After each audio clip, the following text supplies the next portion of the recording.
Welcome to episode 18 of the Necronama.com.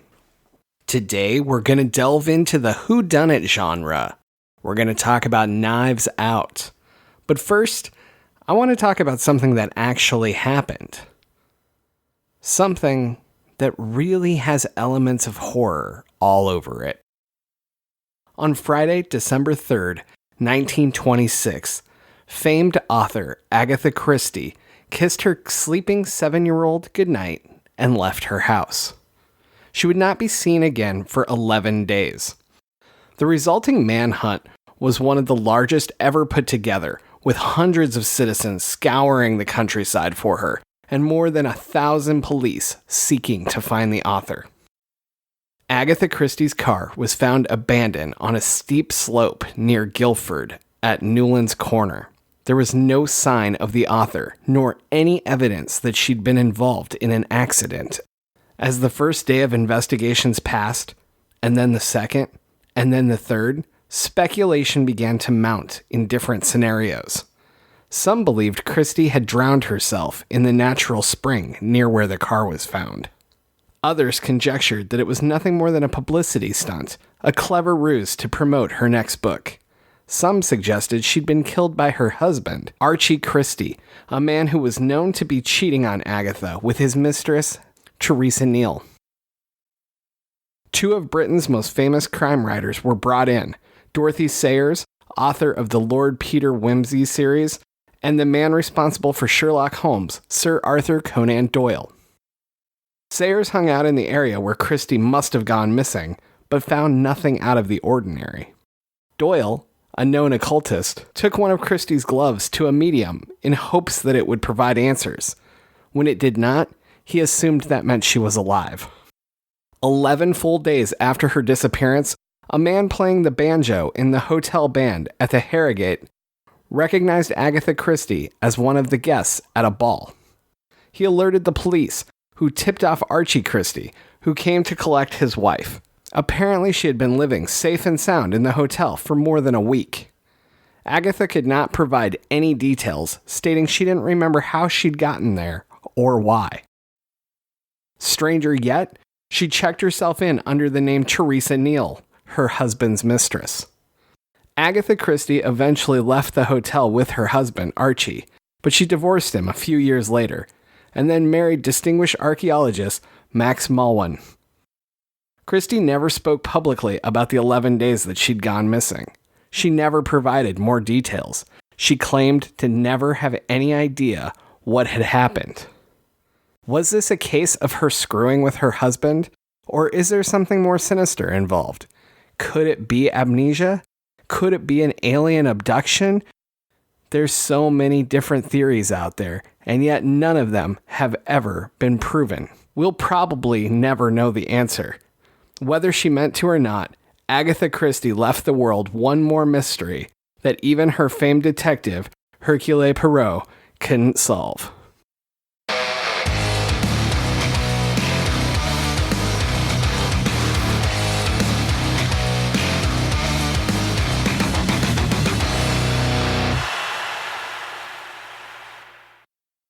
I am James Sabata, horror author, screenwriter, co-host of the podcast you're listening to right now. And if you must know, it was me in the library with the candlestick. What were you doing with the candlestick, James? Anyway, I am Don Guillory, author, historian, educator, and co-host of this podcast as well. And I am a fan of a good murder mystery. And the film we're talking about today definitely fits that and gets us into discussing a lot of other issues, because it doesn't just stop at being a murder mystery. Yeah, I find it fascinating. I was reading a little bit about Rian Johnson's thought process writing and directing this, and he was saying he wanted to go from like the classic whodunit to a crazy Hitchcock thriller and then end with a whodunit. And I was like, he totally fucking pulled that off. And it feels great. Like, it doesn't feel jarring. It doesn't pull you out of it. If anything, it made me engage with it so much harder than I do a normal whodunit. And I'm a huge fan of murder mysteries. So, I mean, when I say that it pulled me in even harder, I mean that as a great compliment. Yeah, because there were definitely times where I'm sitting there like, that's too fucking simple. That's too easy. As far as when you find out what takes place, and then you find out there's a twist, and there's another twist, and there's a twist to that twist. But the thing is that's really cool is all the twists make sense, and it's not like these really confounded bullshit reasons to have a twist just to screw with the audience. It's how it would look, what it would look like to an outside observer, to help make things make sense. And I just want to say this movie just came out. So if you don't understand that there's a lot of spoilers coming, that's on you. I mean, I don't care. As long as you already downloaded this episode, that's what matters to me. Oh, wait, no. What I meant was you can listen to it in the future after you've seen it if you haven't already seen it. But we are going to be talking spoilers nonstop. So that's kind of on you if you keep listening. With that said. Spoiler alert. There you go. So I want to say first, I was thinking a lot about, I constantly have this argument of that's not horror, that is. And we talk about it on this show. And I don't even know that I'm going to waste that much time on it this week because I want to put this into a lens instead. The reason that this matters to me so much into horror is that my obsession with murder mysteries fed what became my career in horror. I grew up, my parents watched Murder, She Wrote, Columbo, Perry Mason, any Agatha Christie movie that was on. I read Nancy Drew books. I read Hardy Boys books. I played Clue constantly. The movie Clue is one of my all-time favorite movies. If I'm in a bad mood and you put that movie on, I will be distracted and stay away from whatever the problem was. When I say that I'm obsessed with these things, I really, really mean it. And I feel like what whodunits have that horror doesn't necessarily usually have is whodunits kind of bring, there was a moral thing and we've restored order and everything's back to normal. And I think that led into me going, well, that doesn't necessarily happen in real life. And then that led me down my path of horror. Both of them were, dead bodies everywhere and who did it and who's the killer and the fascination with killers. And so to me, this is a very, very clear connection. And yeah, there you go. What about you? Did you grow up watching this kind of stuff and reading these books? God, all the time. When you said Murder, She Wrote, my PTSD was triggered. Because my big thing with that show was, why don't we just arrest Angela Lansbury, because all these murders are happening just because she happens to be there. But the same thing with the John Grisham books, not necessarily always involving a murder, but at least trying to detail what took place and then getting to the moral issues of the circumstances that people had to deal with. And, it was fascinating to me to look at it from that standpoint, to try and figure out exactly why someone would do things the way that they do, but then also getting into that whole thing of trying to figure out how they did it.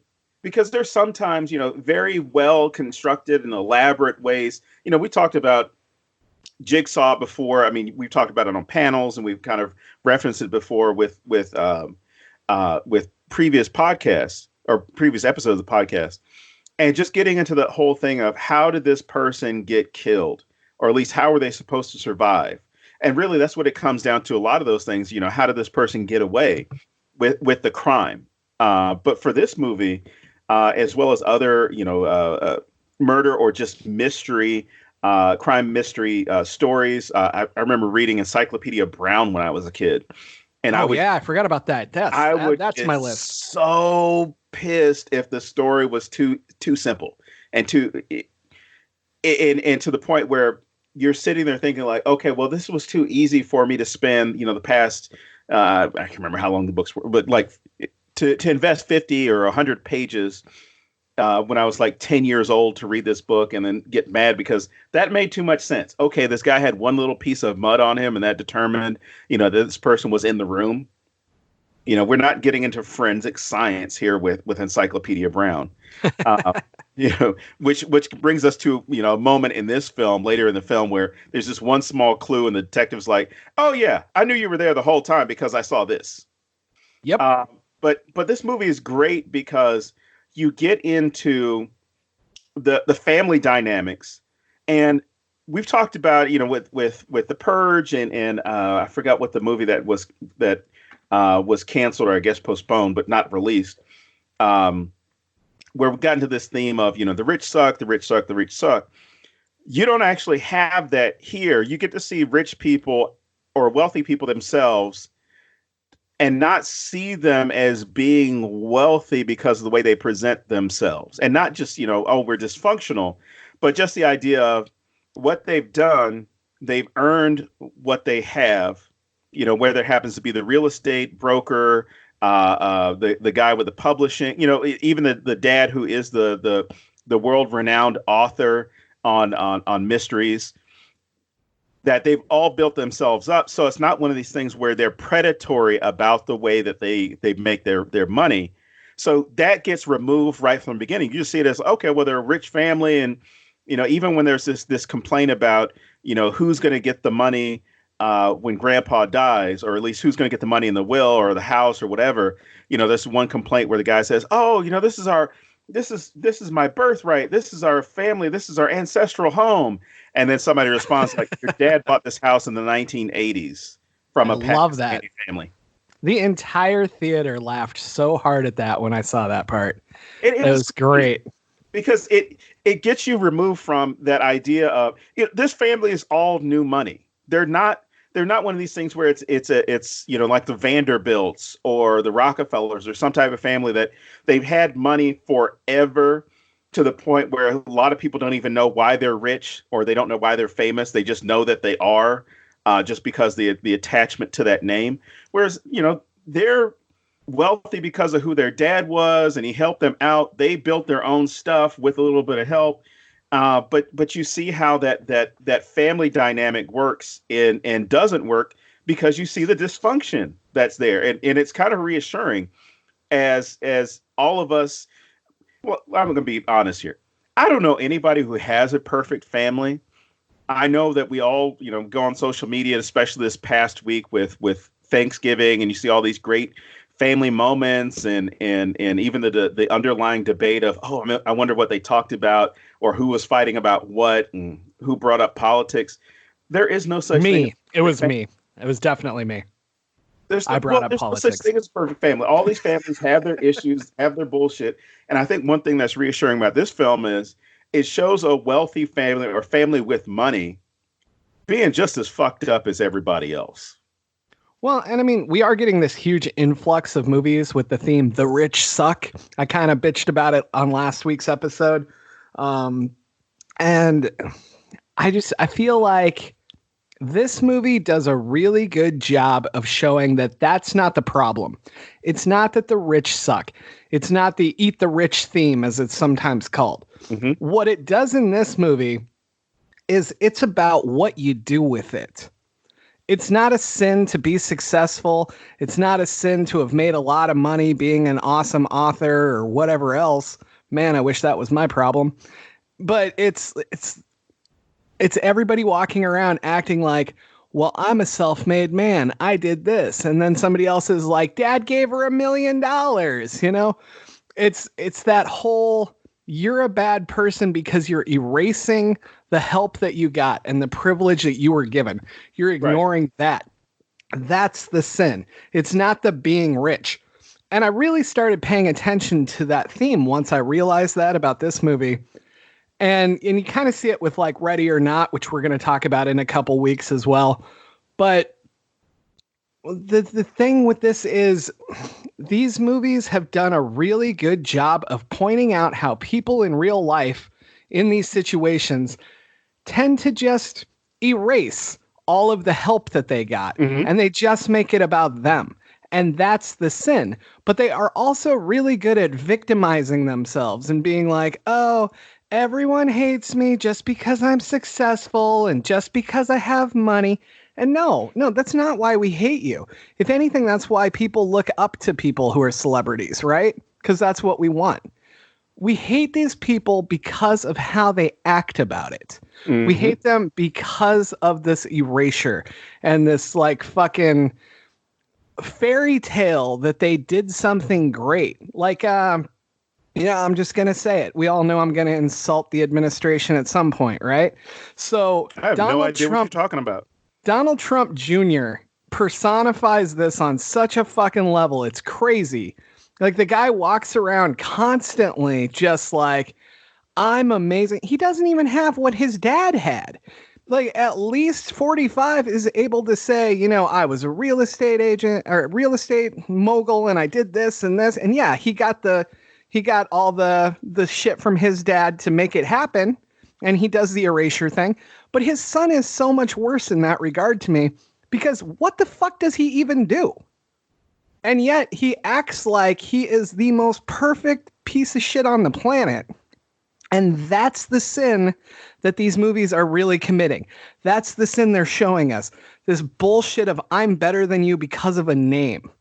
And that's crazy to me, but it happens all the fucking time. And I guess my point with this is simply, what is so fucking hard about thank you, Dad? Thank you, whoever helped me with this. Thank you over here. Hey, help. Thank you. Since we're calling him the help in this movie, right? Like, just fucking say thank you. And that would go so far towards all of this. So no, the problem isn't that you're rich. The problem is that you're a fucking asshole. I think even with that, there's that idea of admitting that you got the help somehow. Whether it happens to be the $1 million loan, Jamie Lee Curtis's character gets, what's her name? No, that was the other one. Linda. That Linda gets from her father to start her, real estate company. Or Michael Shannon's character, he's the son and he runs the publishing. The Toni Collette, her character, she's now a single mom because her husband dies and she's left with, basically nothing. So she becomes like a lifestyle guru and I guess, a social media influencer.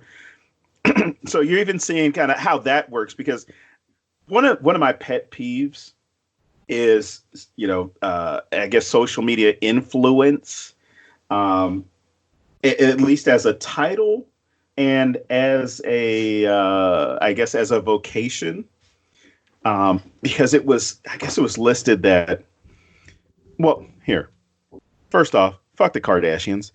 Second of all, I when you talk about, I don't even know what they do. When you said Donald Trump, I immediately thought to the Junior. Kardashians.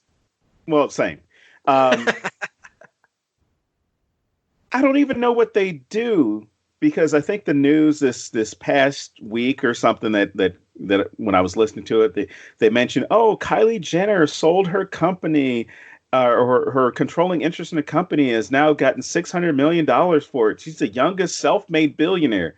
And I immediately thought, wrong on two different levels. Yep.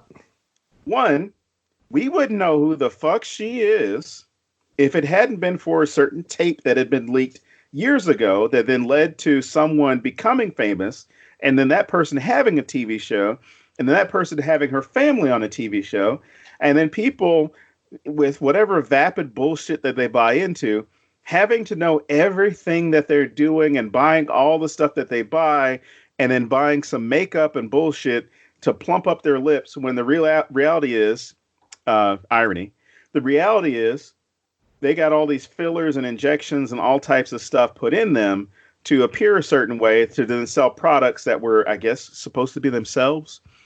So even with that, it makes you question. There is no credit that's given to the people that actually made the cosmetics or made the company or anything like that. It's, hey, I've got this new diet. Hey, I've got this. And now I'm a multimillionaire because some company came to me and said, hey, you should sell this stuff.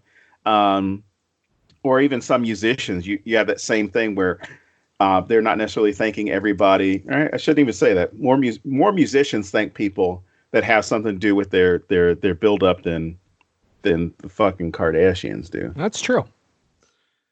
As you bring up the Kardashians, I'm remembering one time I was watching Murder, She Wrote, right? And it was coming up on the end with the big reveal. And then everything cut because every fucking channel went to O.J. Simpson in his fucking Bronco going down the highway. And I never fucking found out how that episode ended. And now it's been so long, I don't know what the episode was about, so I can never find out, right?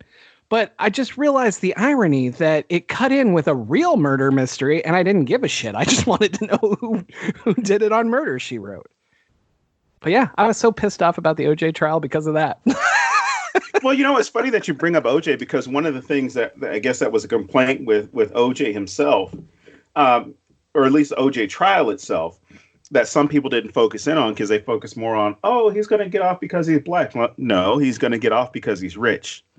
Yep. And that's kind of the contempt that we have, knowing that all these rules don't apply if you're in a certain tax bracket. I mean, there's an immeasurable amount of stuff that wealthy people can get away with, or at least it's perceived that they can get away with in society because they simply have the money and the connections to do whatever they want. Like individuals who can buy their own islands and then assault and murder children. So anyway, take this episode way to the left. And I'm good for it. I mean, nobody's coming to my house to suicide me. So anyway, the great thing about this movie, since we do need to get back to the movie and stay away from internet memes and all this other stuff, is we're not filmed in front of a live studio audience. That's good. They would know I'm not wearing any clothes. Okay. Speaking of horror, was that one syllable or two? That was two, James. Oh, okay. Go ahead then. Okay. The idea behind this movie, I mean, the general plot is the patriarch of the family is believed to have been murdered, or at least believed to have killed himself. He's dead, but someone hires a detective because they feel, or a private investigator, because they feel that something went awry. Something happened. He didn't actually kill himself. He wasn't an old man and sad and killed himself. Somebody killed him, and we need to find out who it is.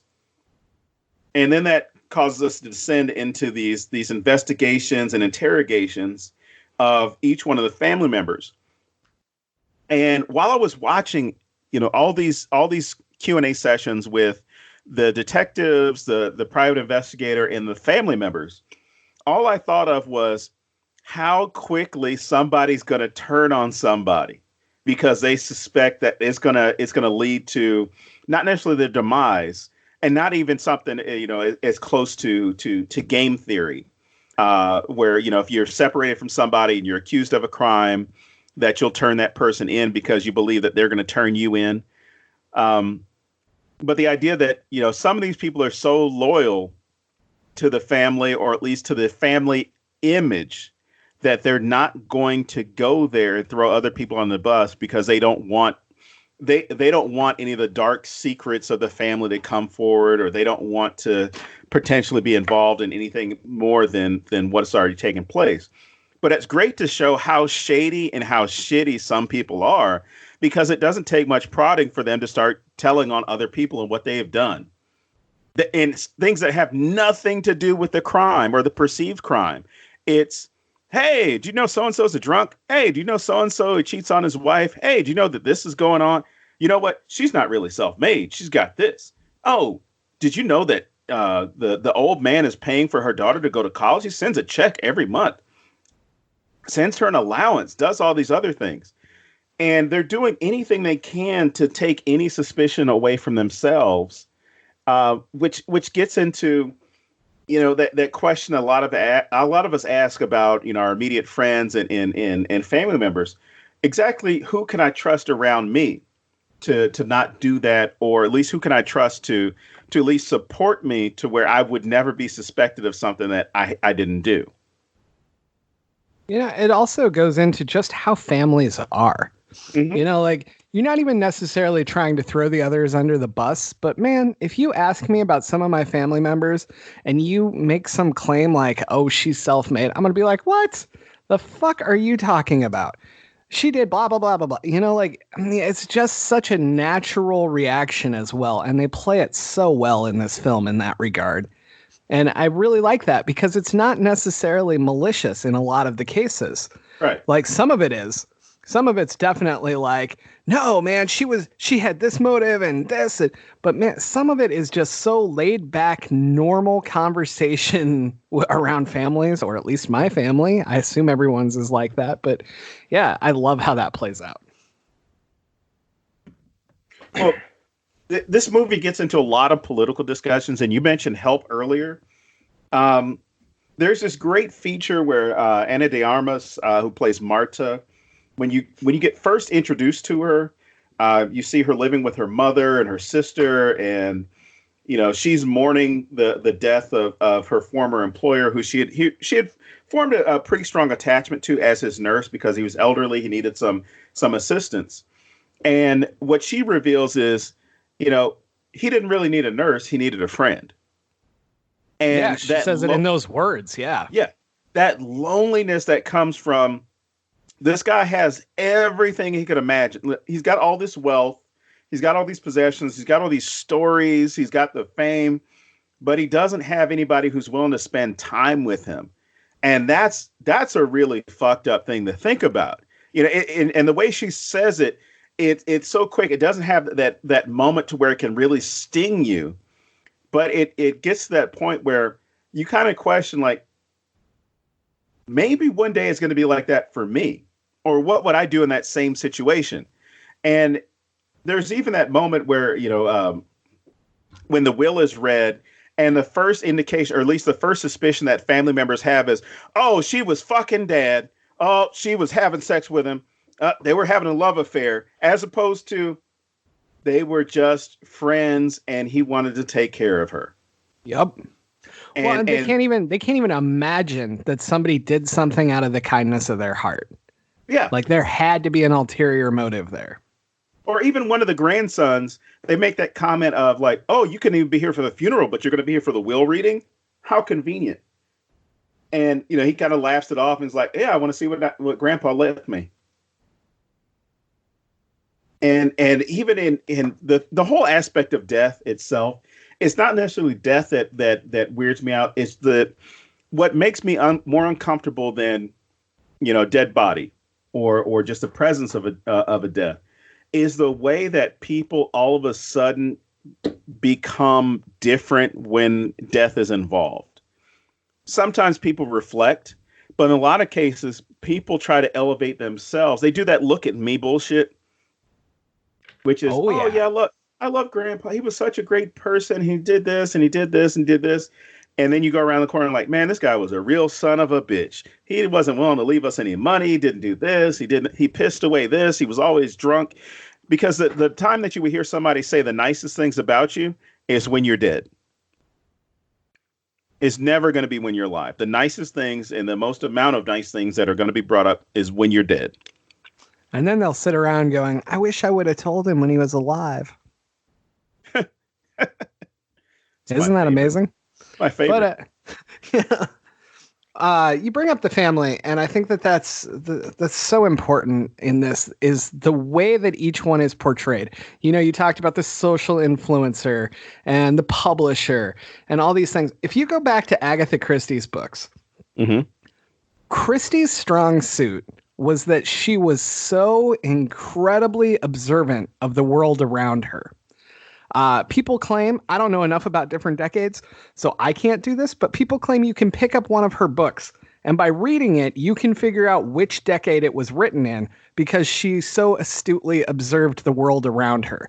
So she would have like these characters that existed in that time period, right? Mm-hmm. And we have characters in this that really reflect 2019. We have the little Nazi child, as he's called, the little conservative troll that just lives online and just loves pissing people off. We have the social media influencer with her company Flam, right? And and that's so very now. Like, you can't have that in 1996, right? And I really love how Rian Johnson basically took a page out of an Agatha Christie book by doing this.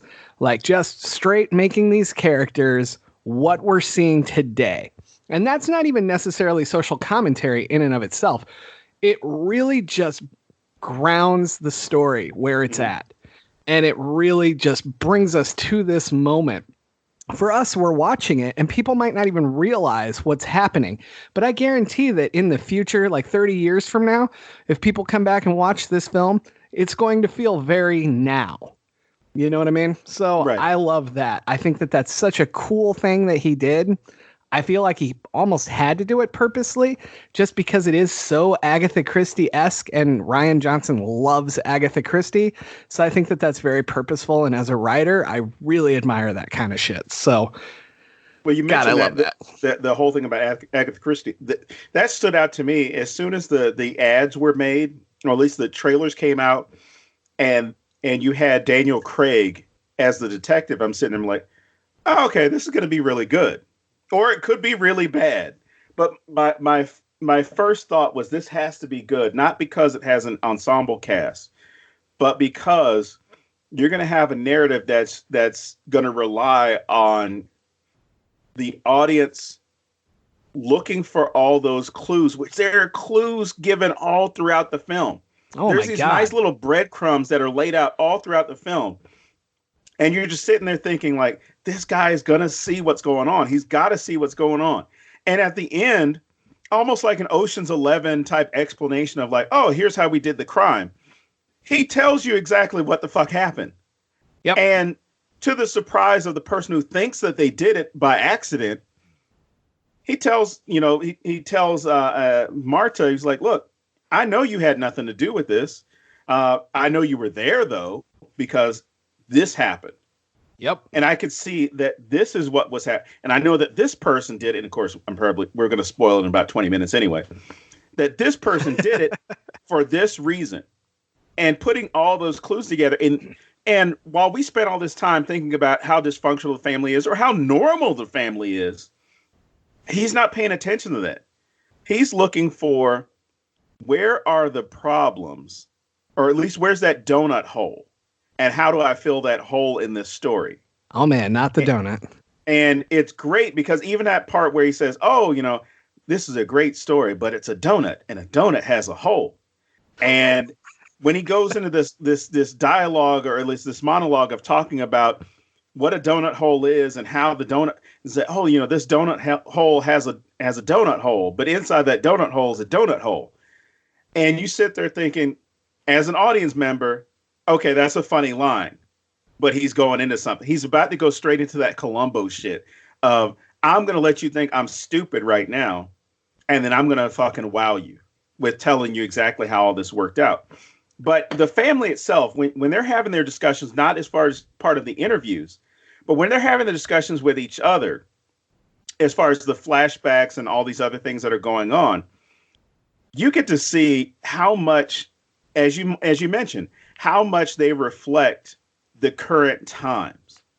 And they're talking about current political stuff, which is handy. But they also talk about stuff that is very contemporary. Like, Marta's big fear is not that she might have accidentally killed Walt.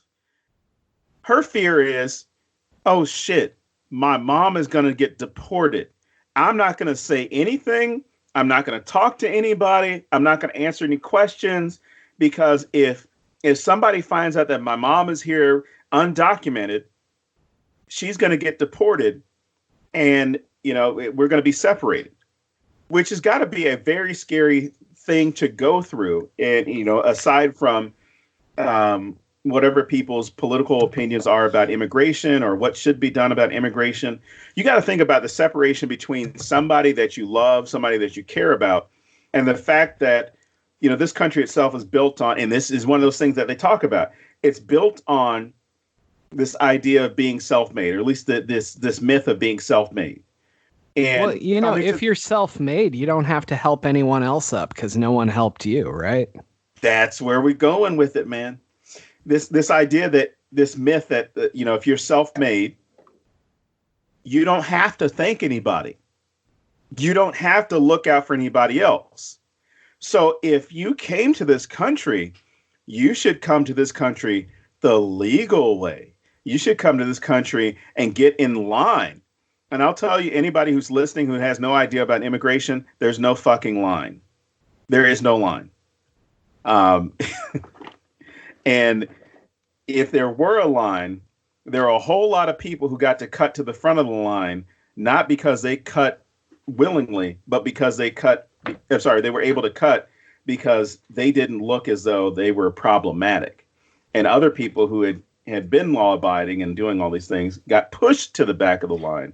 So, there are people who have been waiting 20 years for citizenship and busting their ass the entire time. Anyway, so her fear is that her mother's going to be deported. So all her fears have nothing to do with her safety or anything like that. And I think that's great because it's talking about not somebody who's self-made, but somebody who's selfless. She takes the job, works for Walt, and really, gives him his night meds, plays games with him, talks to him, reads with him, sits with him while she's reading. And he just simply wants somebody there to be his friend. And it starts off as a job and she even described, like I'm his nurse, but I'm really his friend because he needed somebody there at the house. So she goes from a part-time position to basically, getting there first thing in the morning, leaving at night, driving all the way home, and then driving all the way back to work that next morning in this shitty car that she has that cuts out several times in the movie. And it gives you, this understanding of, even though Walt is wealthy, he's not taking advantage of the situation to, you have your life with your family, and he knows all about her family. You have your life with your family. I'm not going to intrude any more than you feel it was going to be part of your job. So I'm not going to go out and give you all this extra money for it, because one, I don't think she would take it. No, I don't either. And there's this reveal when she's in the will that she's shocked and even starts debating whether or not she should take the money. And eventually she realizes from the pressure from this family, like, no, fuck all of you. Walt left the money to me. I'm going to take it and I'm going to help somebody with it. I'm going to help my mom because all you guys are self-made. And it really indicates the relationship that Walt has with her by seeing that she's coming from nothing. She's working hard. She's busting her ass every day for him. The mom has been suffering, taking care of her, getting into the country and living in the shadows, to where I'm gonna give you something in order to help somebody else, which is going to be helping her mom by getting her a lawyer and getting her the appropriate care to fix her immigration status. But I love the fact that, at least from my speculation on this, that he doesn't want to intrude on her life by saying, oh, I need a live-in nurse. Or, hey, why don't you move your family here? Because he understands, like, you guys want your privacy. Why the fuck would I, bring you all the way here to live with me? And then you can't, you can't be yourself, or at least enjoy your life with your family in a normal setting, as opposed to, I'm going to have you live with me here. And, whatever goes on with the rest of your life doesn't matter. Before we get too far into spoilers and stuff, I just want to point out that I think the saddest part of this entire movie never gets touched. And it's that she lost her friend. Yeah. And, you get that scene where she's looking at the portrait and, just kind of standing there smiling at it. And, that's so powerful to me. But that's the closest we come. We never deal with Marta lost her friend. We deal with all the insanity she has to deal with. And I mean, obviously, if this was really happening, that's where her attention would be. She wouldn't even have time to grieve that much, But no one gives a shit that she lost her friend because she's just the help to them. Right. No one, when they ask her how she's doing, it's so forced and so ridiculous that they use the exact same wording. That's how fake it is. It's always, oh, kiddo, how are you doing? As they're bringing her into the house or whatever. Well, And- even before that, they were like, you mentioned that whole thing, but you have several of the family members saying like, "Oh yeah, I wanted you to come to the funeral, but I got outvoted." Isn't it weird So how she couldn't that even many go to people the got fucking outvoted? funeral. The fact that they were voting on whether she could go, whether that really happened or not, the fact that they were supposedly voting on whether she got to go tells you she has no status with them. You know, like that's so fucked up. Can you imagine saying that to anyone at a funeral? Like, oh man, I know you were really close to dad, but sorry. Like, what the fuck, man? Yeah, and Jesus. again, it gets to the absurdity of this family, not because they're wealthy, but because they're just so dysfunctional. Well, and they work so hard to say, you know, you're a part of this family. We're going to take care of you. The fuck she is. She is the help to them. Right. Like, Hugh Ransom, as he's known, but, you know, his first name is Hugh. He even goes out of his way to constantly use the term the help, right?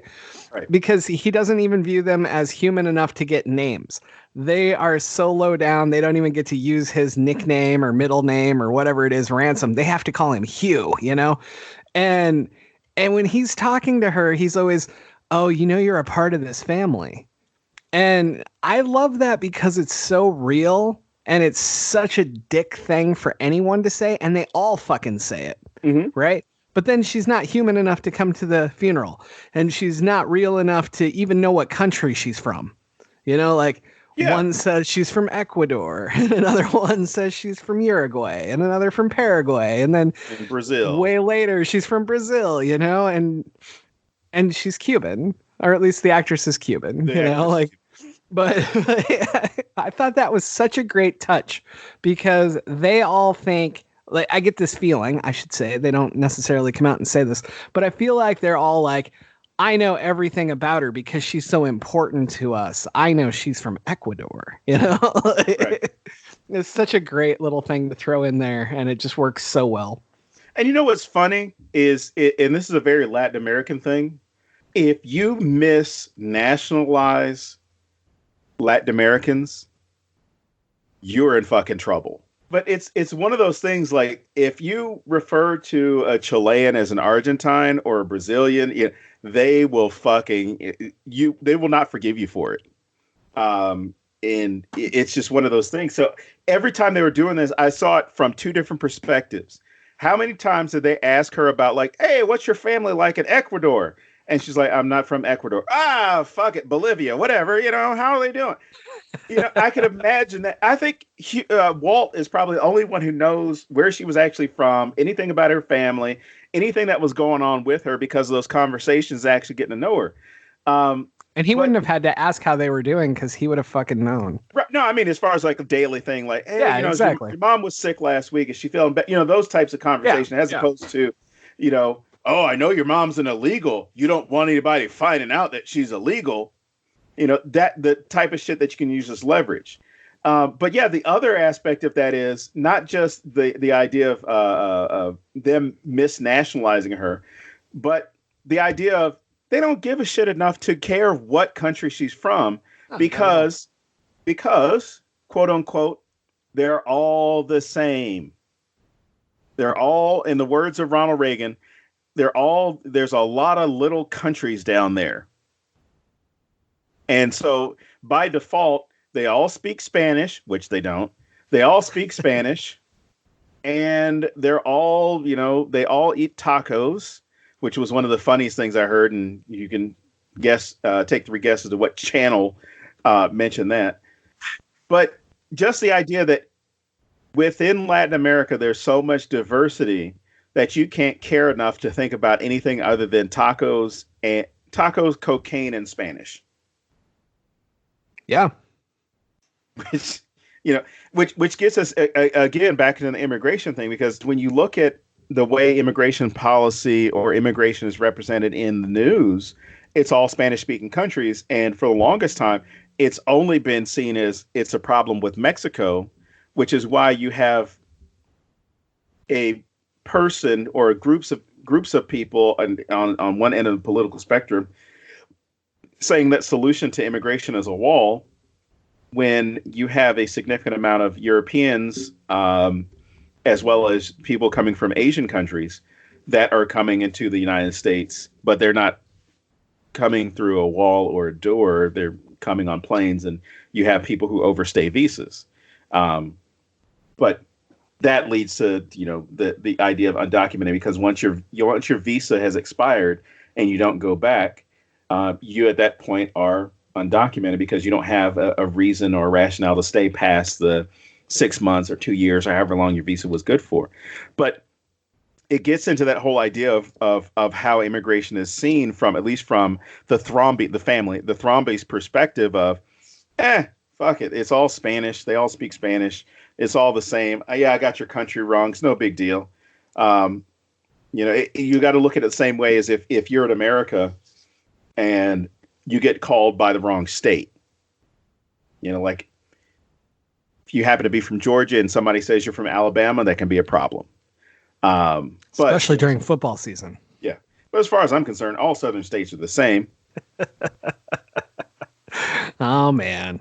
Hey, I'm still living in Mississippi, so I'm going to talk shit. There you go. No, you bring up one of my favorite scenes. It's when the family's all sitting around talking politics, right? Yes. And you have Don Johnson over here being basically a Trump supporter, right? He's talking about the wall and yeah, I mean, but I'm saying he's not wearing a hat. He doesn't they don't yell, "I'm a Trump supporter," but that's his role. He's the Trump supporter. And then you have Michael Shannon. There we go. Oh, I was going to say Hitler Youth, but you're going to Michael Shannon's character. Yeah. So Michael Shannon is the almighty liberal who thinks that he's doing a great job and looking out for people, and he's defending that whole side. And then a little later in the film, he's the one threatening to deport the mother. Exactly. Yeah. That's his get out. I can't do that for you, babe moment. That's the moment that it's affecting him. So now fuck what you need. Right. But in this moment, so he's the ultra liberal and his wife, is she his wife? Anyway, sitting there next to him, kind of in the same vein, but she's not as loud about it. There's all these different levels, and it just feels so much like family sitting there together discussing about these things, like you would at Thanksgiving, right? Right. And then you have the little Nazi child, as he's repeatedly called. That's not just me calling him that, although I totally would. But, he's over there and he's on his phone all the time because he's making trollish comments and trying to just be an asshole, basically.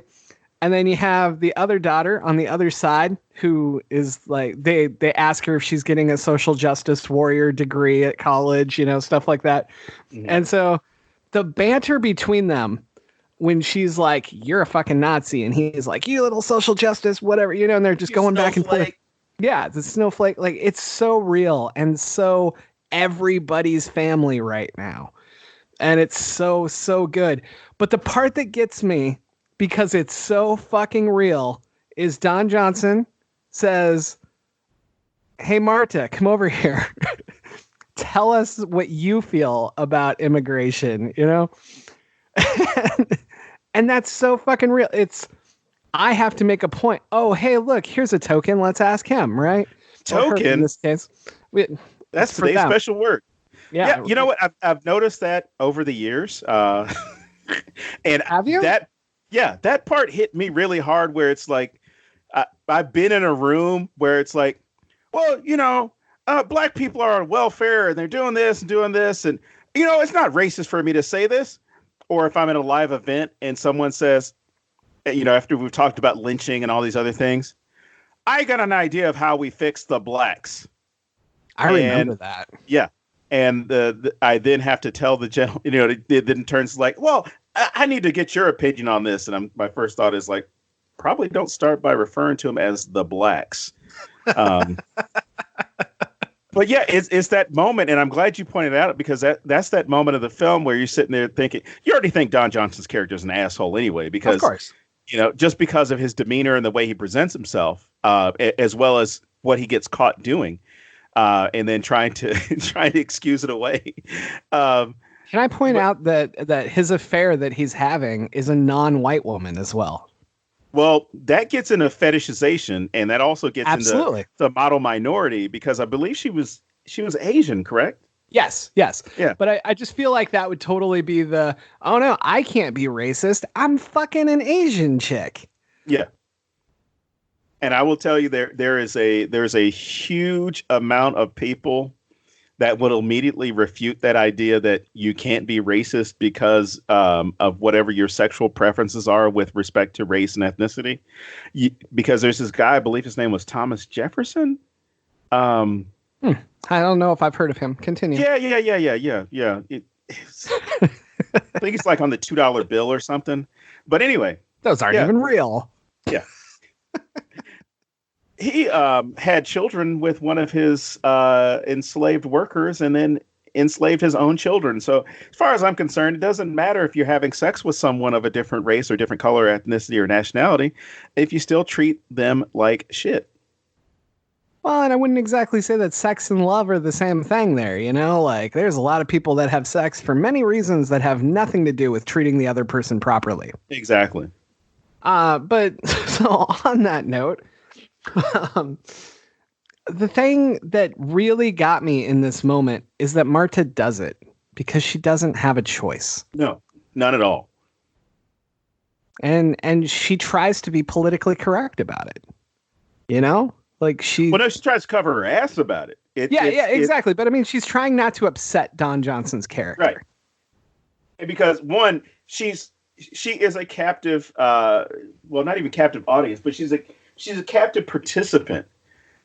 Because she can't give her honest opinion and say, you know what, I wish you would really take one of those red hats and shove it up your ass sideways. You know, that would be that great response where if you were watching the movie theater, like, hell yeah. But then the next scene would be Marta leaving with a bag, you know, and getting in her car that can't start to drive home and not have a job. She can't give her honest opinion, and anybody to ever act as though that they can give their honest opinion is fooling themselves. What they really want to hear is, in that situation especially, is you want to hear somebody agree with whatever bullshit that just came out of your mouth. And that's really all it is. Well, and you want it to be the trump card, no pun intended, because, I asked an immigrant and she agreed with me. Yeah. You know, and I'm not saying that Marta's an immigrant. I know her mother is, but like, that's how he would categorize it. Like, it wouldn't matter if she was born here. You know what I mean? Right. So, yeah.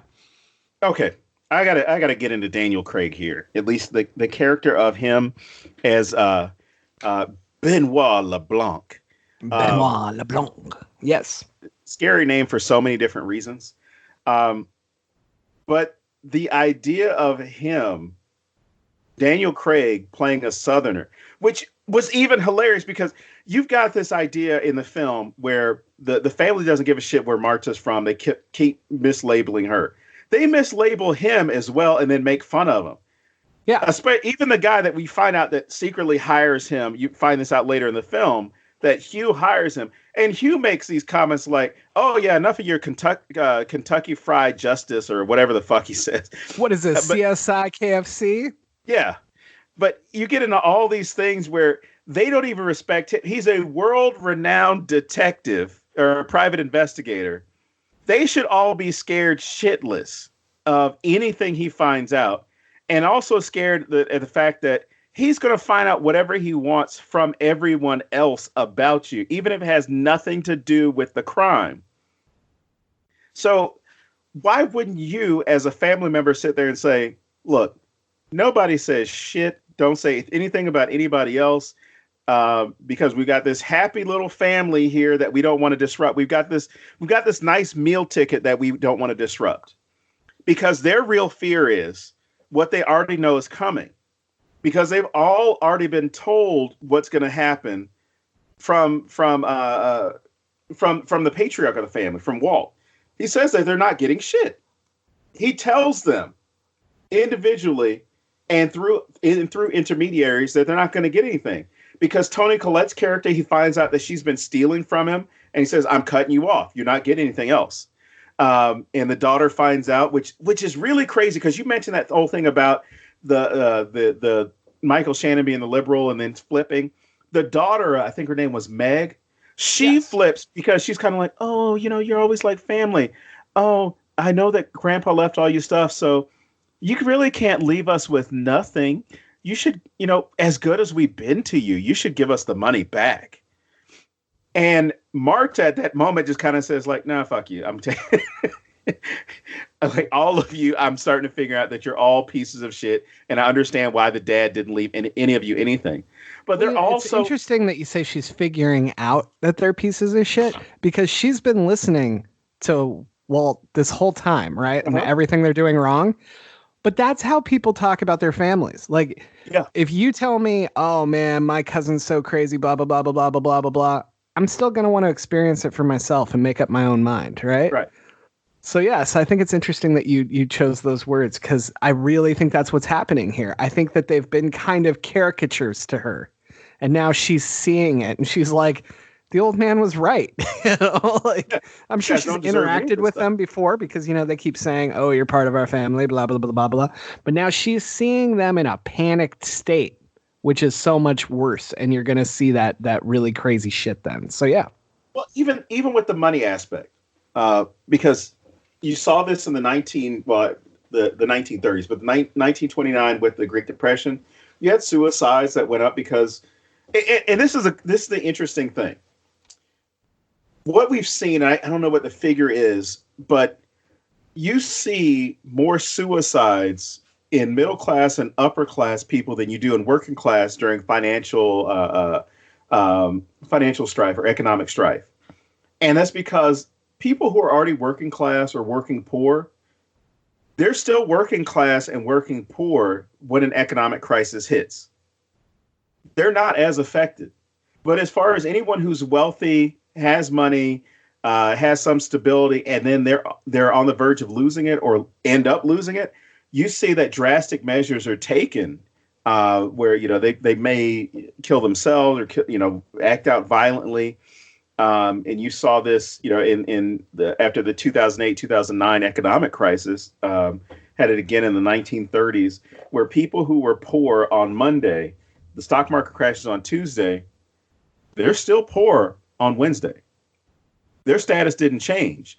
And for this family, their fear is, what the hell are we going to have to do? What are we going to do when this is over? And I think the only redeeming character that I saw, and correct me if I'm wrong, but Jamie Lee Curtis is the only one who doesn't lose anything, because she has her real estate, conglomeration or whatever. Her husband is married into the family and he's running the business. His fear is, if she finds out that I've been cheating on her, she's gonna divorce me, and then it's gonna activate the prenup, and I don't get anything.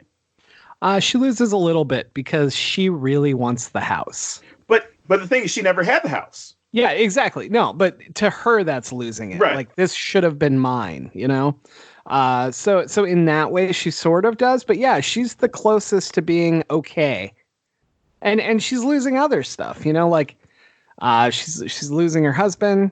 She's are we getting into spoilers yet? Yeah, let's get into spoilers. She's losing her son, she's well, that's not by her own design though. That was her son. Absolutely. But I'm saying but she is losing everything around her, even though she'll be financially okay, unlike the others, right? Right.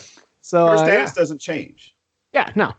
If anything, it increases because she doesn't have to support her husband. So since we're talking spoilers now, let's just get into the craziness that happens, and the social commentary is actually extremely important to the shit that happens. We have somebody trying to frame our main character, who is a daughter of an immigrant, and we have the help, as they're repeatedly called, who are just wasted, right? Like, they get killed. And that happens so often in murder mysteries. And I've never really thought about how they're always just expendable side characters. Yeah, the butler did it.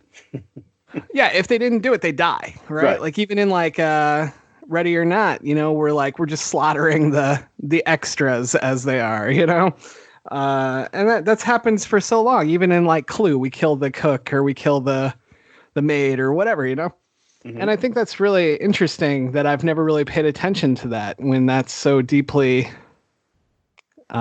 reminiscent of society, if you will. They're the extras. They don't matter. So yeah, so we're getting into heavy spoilers. So again, if that's not your thing, you should have probably quit listening to this a long time ago, but you should definitely go now. So Marta believes that she caused Walt to die.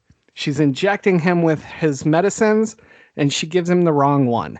She gives him 100 milligrams, I think it is, of morphine, or she thinks she did. Gives him 100 milligrams of morphine instead of 3. I don't remember what she was supposed to give him. 3? Okay. Mm-hmm. And I don't remember what the other med is. Do you know what it's called?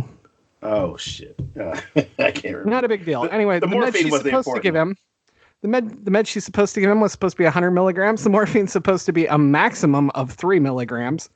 And she believes that she's switched them and that he has about 10 minutes to live.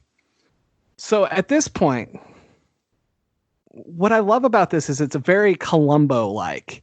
We are tipping early who the murderer is or suspected murderer is. Mm-hmm. And we're doing it in a way that the audience is extremely sympathetic to her. We want her to not get caught.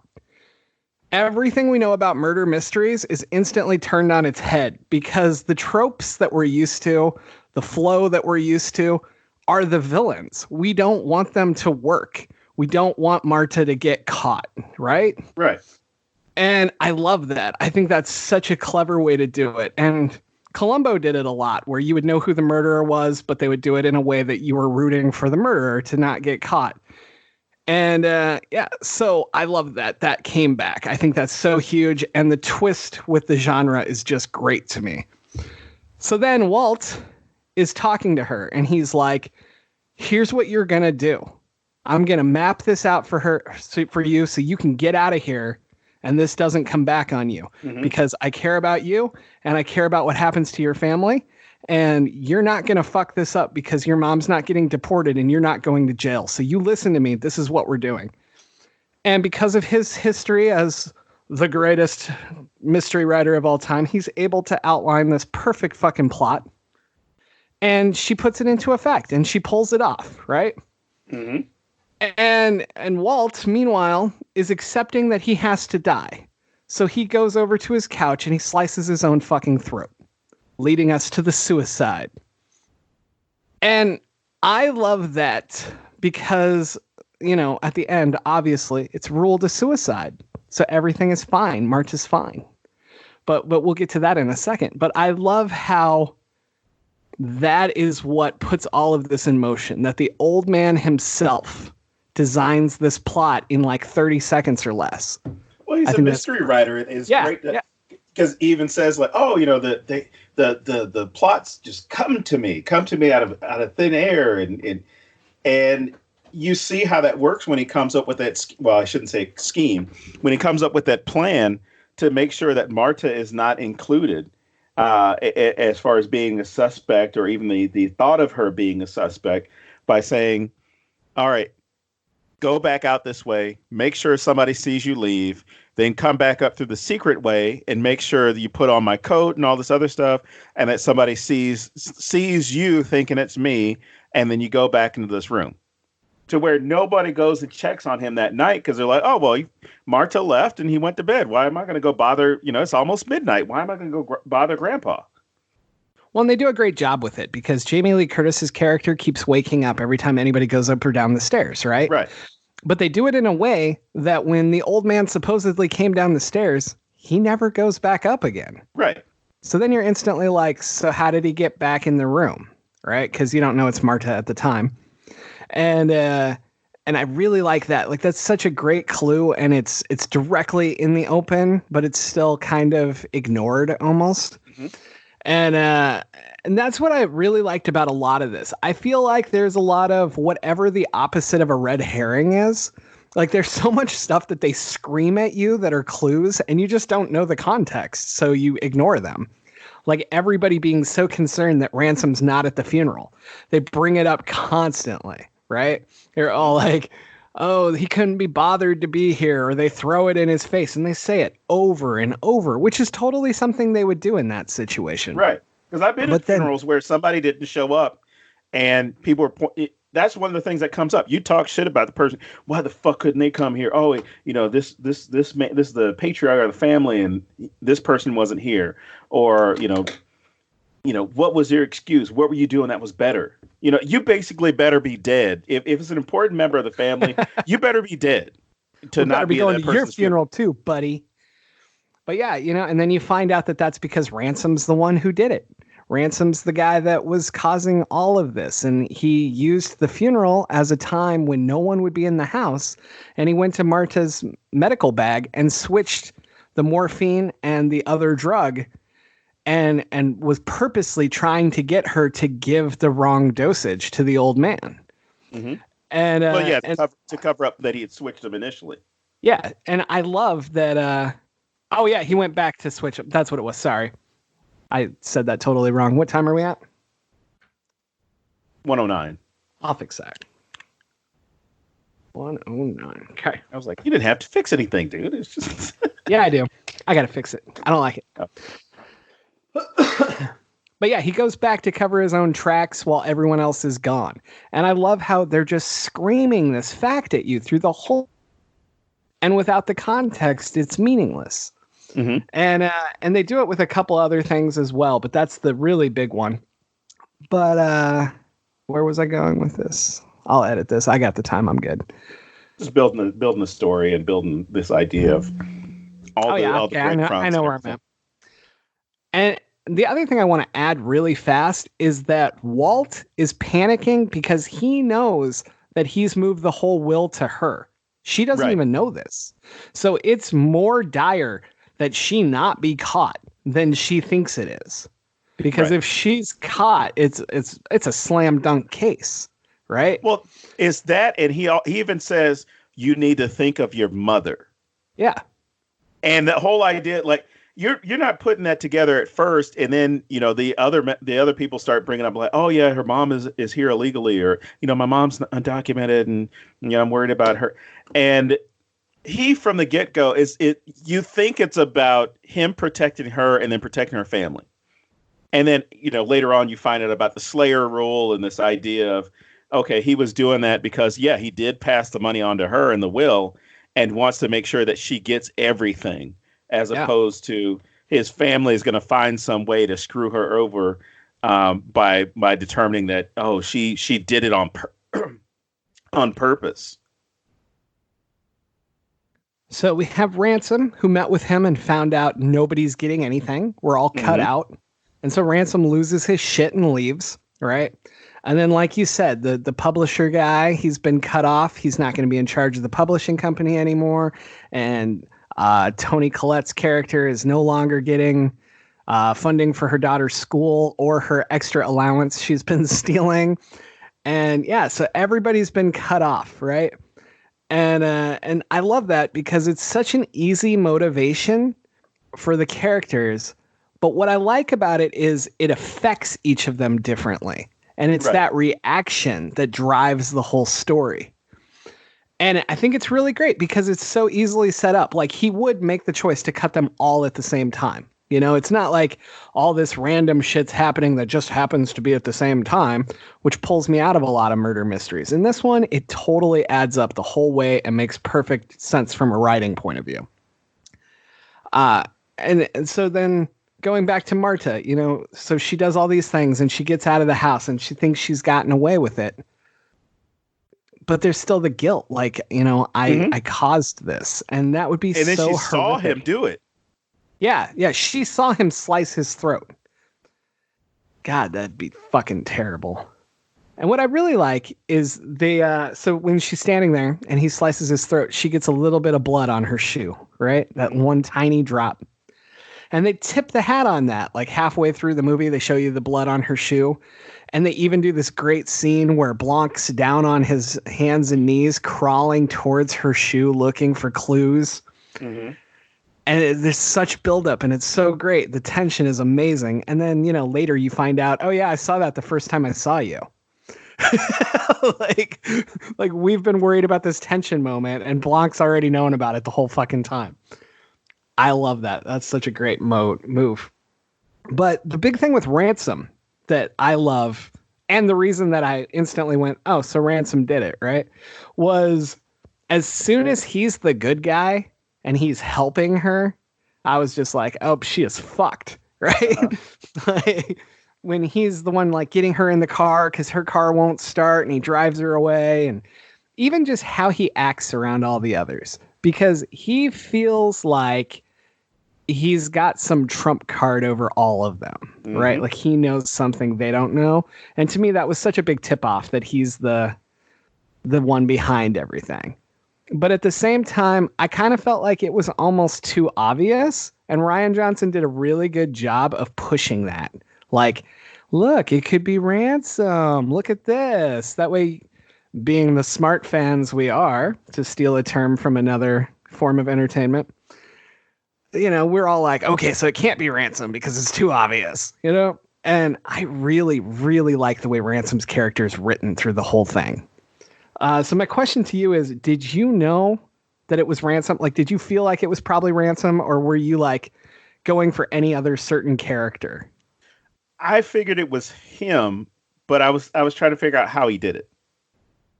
So when he shows up with the fucking cookies, one, I hate those cookies. I've had them before. I hate those cookies. And I think anybody who eats them is a psychopath. But I'm gonna get you a whole plate full. Yeah. The fact that he shows up all just and then laughs about the will is kind of like, I fucking knew it. I knew we were going to be left out. Marta's got all this shit. So immediately when he quote unquote saves Marta from everybody in the family from accosting her, I'm sitting there like, he's playing his hand. Yep. And when they sat there and he takes her to the restaurant and is like, oh, you know, tell me what happened. Tell me what happened. I'm sitting there like, okay, well, he's digging a hole for her because she's so scared, one, of what happened, and then two, of all, you know, what has just been revealed, to where she's getting everything, including the house, that she's not going to think soundly. So he's just thinking about how he can play this and realizing, like, I fucked up. She covered my fuck up. Now everyone thinks it's her. Great.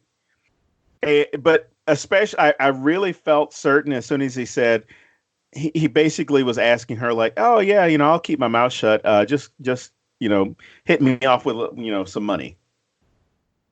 I love that he throws that in, that he still wants his piece, because that is the biggest thing that pulled me out of It Might Be Ransom, because he still just wants his piece. Right.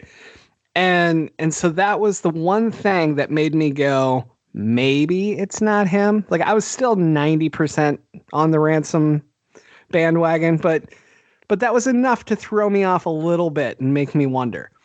I kind of thought they might be going for an Orient Express kind of, they all were doing something, you know? Well, no, the only other person I thought it could have been other than Ransom, it was the housekeeper.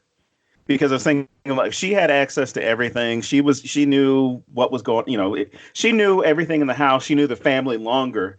So I was thinking, like, well, maybe she had planned on doing something and was hoping that she'd be cut in somehow, or was possibly in on it with another one of the family members. But you know, when she showed up dead, I was kind of like, oh, okay, I'm glad I didn't go with her. Or she shows up poisoned. Yes. I love that scene. The scene where she's poisoned is fantastic. When she's laying there and she says, Hugh did this, and it sounds like you did this. Right. Like, that is so beautiful. You did this. That is that's one of those moments. I have these moments where I'm like, fuck, I wish I wrote that, right? Or I wish I had that idea. That is one of them. Like, that was so effective.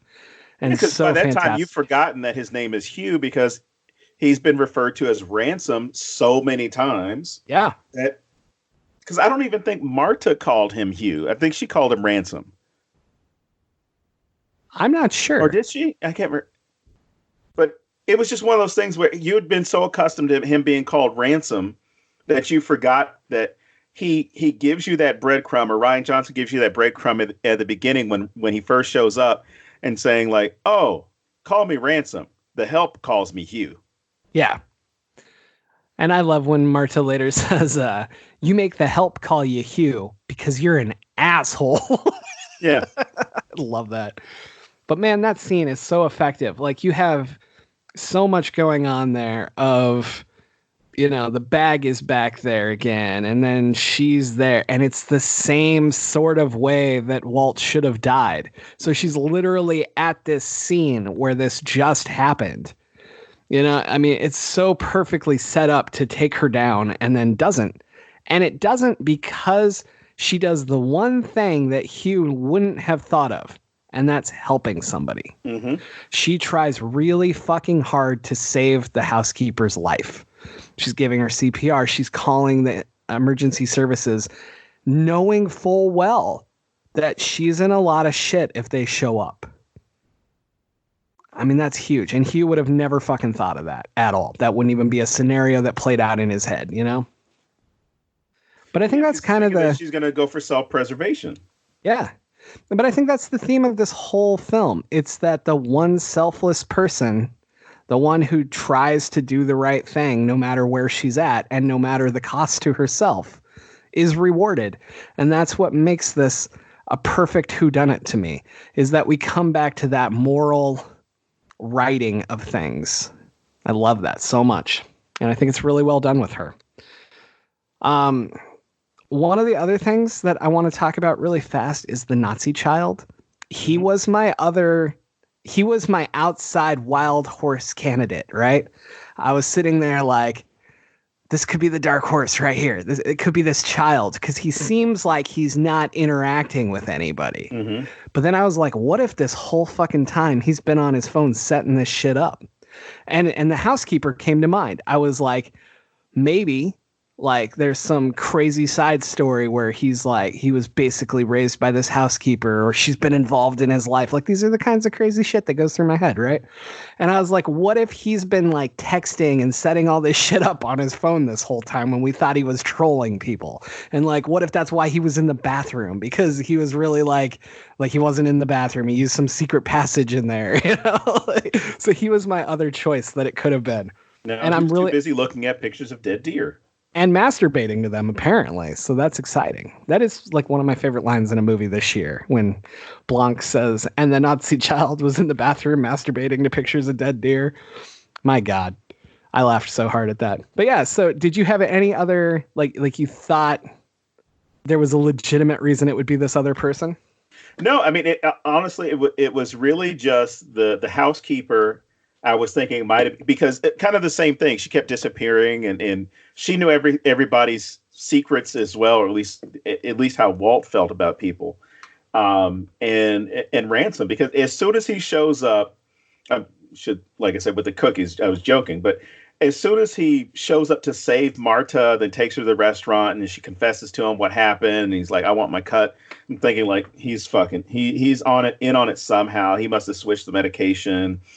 Because I was even thinking about, all you had to do was have access to that bag and possibly switch them around or move one out of the other way. There are so many things that he could have done, because I'm sure he knew what Marta's job was, where she kept the stuff. It didn't seem like anything would have been a mystery for him of how to figure out how to do it. Well, and it helps that he says he was Walt's research assistant for a full year, because that really just like gives him that little bit that a lot of characters in murder mysteries don't have, where he has a legitimate reason to think in these terms and come up with a scheme that would work. Some murder mysteries are very forced in that regard, and you're like, you expect me to believe that this guy came up with that shit, Hughes at least makes sense. I like that. Yeah. So I said that social commentary played a huge part in what actually happens. And what I mean by that is they view her as completely expendable because she's not rich. Mm-hmm. She's not white. She's not family, no matter what they say. And it's taken to another level with Hugh, to the point that he is willing to just throw away her entire life. Mm-hmm. To get what he thinks is his, when there's no reason for it to be his, right? And And I think that that's very timely, but I also think it's very timeless. We didn't talk about the toxicology report. Do we need to? I mean, the toxicology report is the thing that switches everything, right? Okay. So she's so worried that this toxicology report is going to come out and it's going to show that she shot him with the wrong medication. But instead, we find out that she used the right medication because when she switched them, she undid what Hugh had done. And rather than it being a mere coincidence, they actually put some thought into it and talked about how she's done it so long, she would subconsciously look at them and see the difference, right? I've given meds for the better part of 20 years at my jobs, and I love that because you don't read the label anymore. You look at them. You know them, you know? So it makes perfect sense to me that she would tilt the bottle, look at the liquid, line it up and do it, right? She doesn't care that the labels have been switched. It doesn't matter. She's not reading them. Yeah, she knows it by touch. Yeah. And I think sensation. And I think that's such a great little piece to put in there because it ruins the whole, what a stupid fucking coincidence that was, you know? So I loved that. And then the toxicology report is what clears her. So it's this thing that Ransom is making her run after as she believes that, oh, it's going to be the proof that she fucked everything up and she killed him. And instead, it's the thing that keeps her out of jail. Well, then when Ransom has her, or at least when they go to when they go to seize the toxicology report, or when they're going to meet whoever they think they need to meet to get it, you know, to find out the place has been destroyed. The detectives and the private investigator out there, and this is one of the weird things. It's like one of the few times her car works when it should work. She leads them on what Benoit LeBlanc calls the stupidest chase ever. Because she just starts driving them and going in between these buildings and these alleys and all this other stuff. And the thing is, her car is not, I don't think it was a Geo Metro, but it was like a small, like 4-cylinder vehicle that has no power to it, to the point where all she really does is she steps on the brakes at one point, and in a very comical fashion, the cops go right past her. Because one, they're going they have no issue with following her. And you get this fear like, oh shit, you know, they found out that it's her because they possibly were able to get some other information. She's running, so she's got to be guilty. And the reality is they're going to get Hugh. They're going to get Ransom. Yeah. And he then tells everything. Oh, he speaks to the police and tells exactly what happened because he's trying to protect her, which again is one of those things where, like, really, dude? I don't know if that's how it works. And then we have the big scene where he reveals everything, and he thinks the housekeeper lived, so he can't be tried for murder for that either. And he thinks that he's getting away with this, so he spills everything. And then we find out that the housekeeper died, and that he's just admitted everything. Because Marta has a condition where she cannot lie, which is a great thing to have in the film.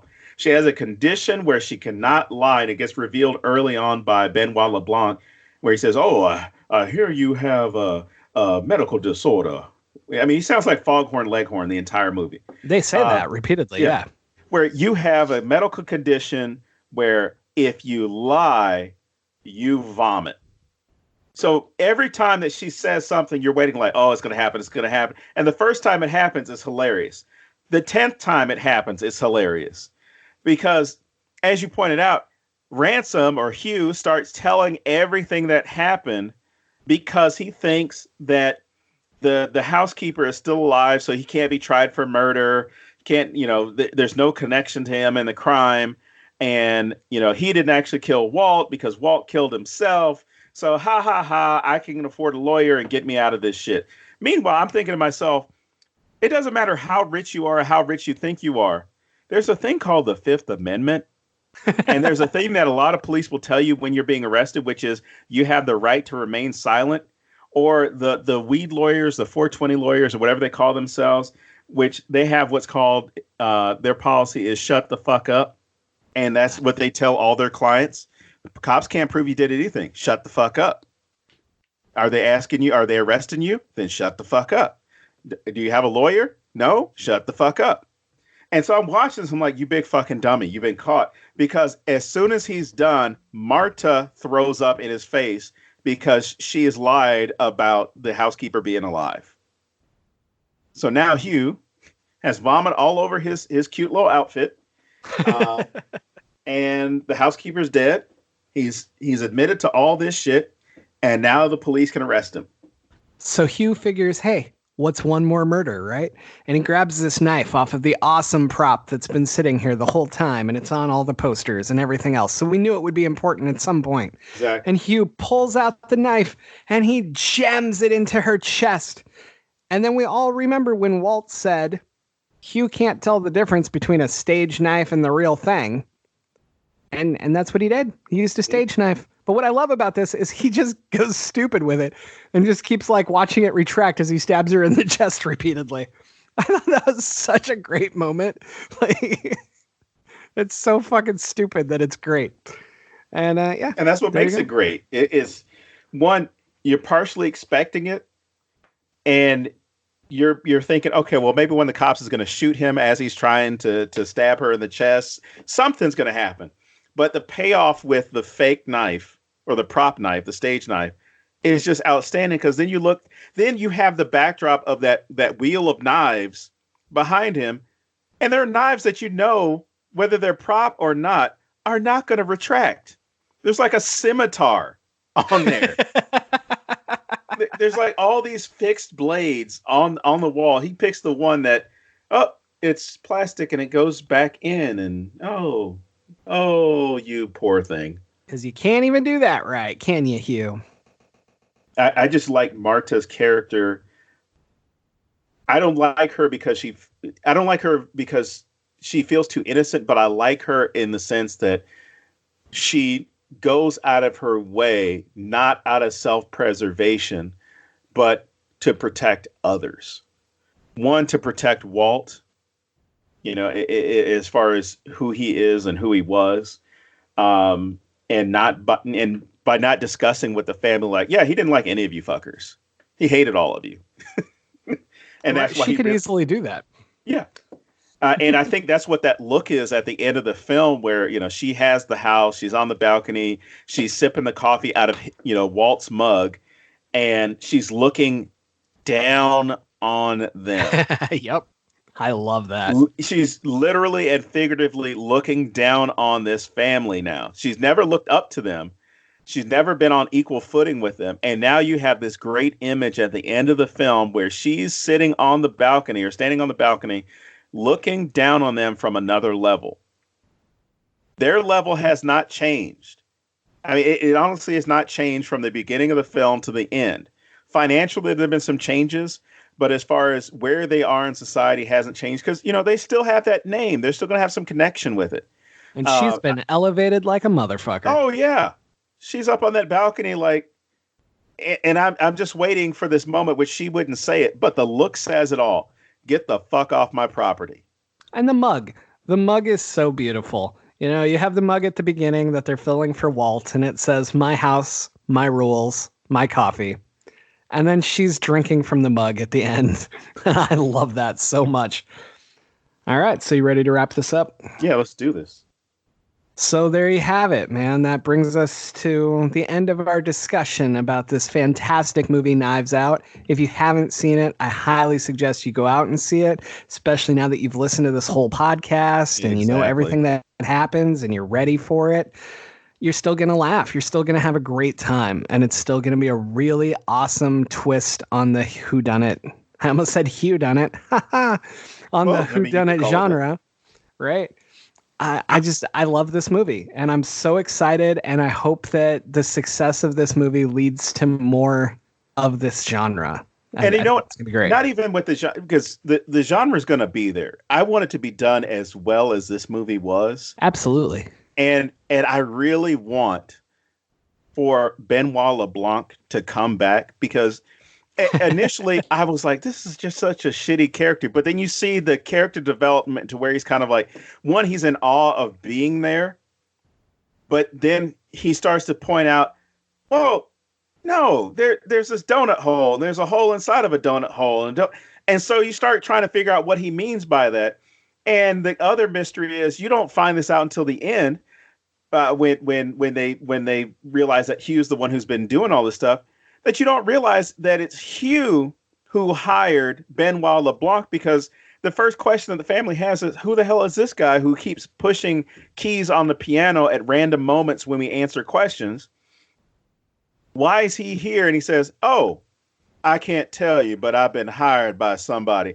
And it's not an issue of he can't reveal it. It's like, I don't fucking know who hired me. That's why I can't tell you. And that I love that they do that, because it is such a trope. It's this great moment of wordplay throughout the film, and great moments of leading these crumbs and these hints and these clues throughout, to where you're sitting there questioning, like, what else am I missing as an audience member? Not what are they missing as characters, but what am I missing here? Because that's the great thing about any whodunit, any murder mysteries that take place. It's this idea of you as the audience member trying to figure it out. And then when the film is done, then sitting there thinking, like, I fucking knew it. I knew it all the entire time. But I want to see Benoit LeBlanc again in another movie. Because, I mean, they built him up. I mean, at least with his backstory, he's a world-renowned private investigator. So where else can we see him? I mean, there's got to be something for him in the future. At least my fingers are crossed that'll happen. You never know. Rian Johnson, if you're listening, make another one of these movies, man. There you go. Please do. It was fantastic, and he truly, honestly loves this genre. I know he made Brick, which was a noir movie, and it's good, but it's not as good as this. This is probably the crowning achievement I've seen from Rian Johnson so far, and I hope that people start getting that he's really good at the things he wants to write, as opposed to the paychecks that he takes. And I can't fault anybody for taking a paycheck. So fuck everybody that's pissed off about that. No, especially the fanboys who, it wasn't done the way I liked it.